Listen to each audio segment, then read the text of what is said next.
স্পৃহা নেই মনীষী, কোনো কিছুতেই মন লাগছে না, কেমন যেন নিরুত্তেজ বোধ হচ্ছে। ও তাই নাকি? হাজিপুত্র, এই নিষ্পৃহতা নিস্তেজ ভাব কিন্তু অকাল বার্ধক্যের লক্ষণ। এরপর লোকে আমাদের যুগলে দেখে বিধ্বস্ত তরুণী ভার্যা বলে টিটকারি দেবে। দাঁড়া, তোমার জন্য চুয়া, শঙ্খচূর্ণ, শিলাজিৎ আর মুক্তভাষ্য দিয়ে তাম্বুল প্রস্তুত করে আনি।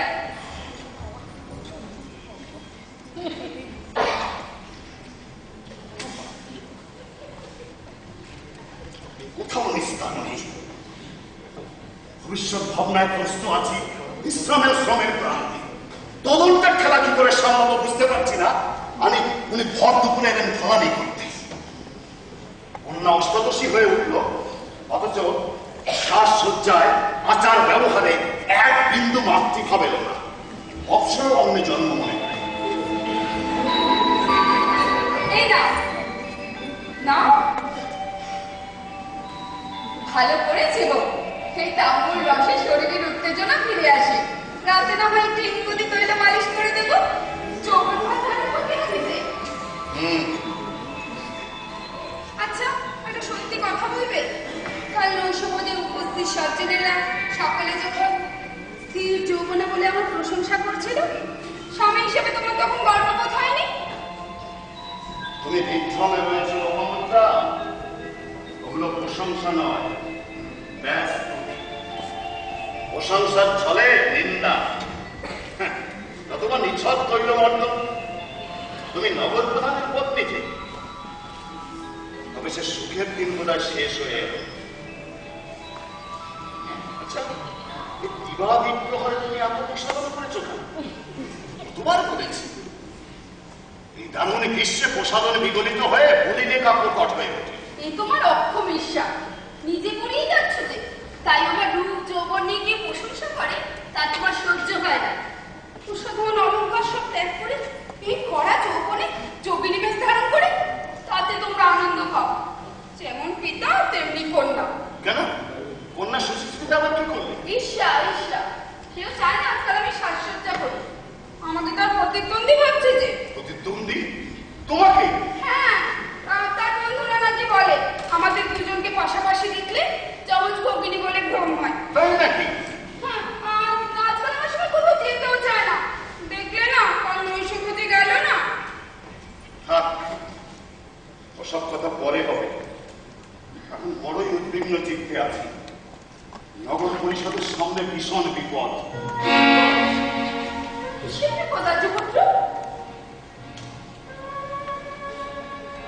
আজ সকালে রাজধানী থেকে হাতা ইন্দ্রগুপ্তের পত্র এসেছে। তিনি গোপন সূত্রে অবগত হয়ে জানিয়েছেন।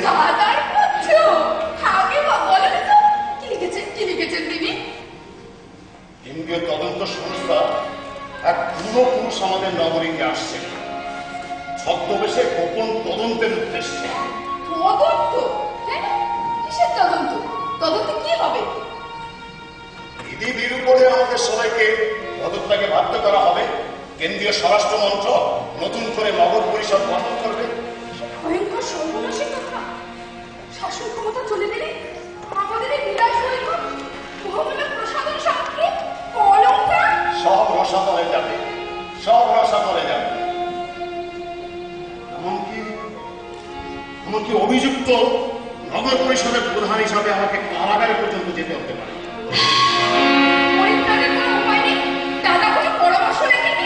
একটাই উপায় আছে, ছদ্মবেশী কুলপুরুষকে চিহ্নিত করে তার সন্তোষ বিধান, তাকে চূড়ান্ত প্রতিবেদনে তিনি আমাদের ছিদ্রগুলি উন্মোচিত না করেন। তাকে চিহ্নিত করার প্রয়াস করছো তো? শুরু তো করেছি, অপরাহ্নে ফল জানা যাবে। অতি দুরূহ কাজ মহিষী, অতি দুরূহ কাজ। ঘরের গাড়া থেকে সূচ খুঁজে বের করবার মতো। বিধাতা প্রসন্ন না হলে সে কাজ কি হবে? আচ্ছা, আমি একটা কথা বলবো, শুনবে? অবশ্যই। গৃহিণী সচিব সখী ললিত কলাবিধ। ওই ললিত কলাতেই গুরু পুরুষের হৃদয় বিধৌত করতে হবে। তাকে খুঁজে পেতে আমাদের ভবনে অতিথি করে নিয়ে আসতে হবে। কি বলছো তুমি? যদি ব্যর্থ হও, এগুলো তুই যাবে। চিন্তা করো না স্বামী, আমি রতি দেবীর কৃপাধন। ভ্রুপল্লবে ডাক দিলে যে কোনো সক্ষম পুরুষ দাঁড়িয়ে এসে বসবে, করতল থেকে দানা খেয়ে যাবে। বুড়ো পুরুষ যতই কঠিন হৃদয় আর উচ্চ পদস্থ হন না কেন, পুরুষ তো। যদি সক্ষম হও তবে সুবর্ণদ্বীপের বজ্রমালি আর সিঙ্গল দ্বীপের রক্ত প্রবাল উপহার পাবে। আর আর আমি আজীবন তোমায় স্থির যৌবনা বলে সম্ভাষণ করি।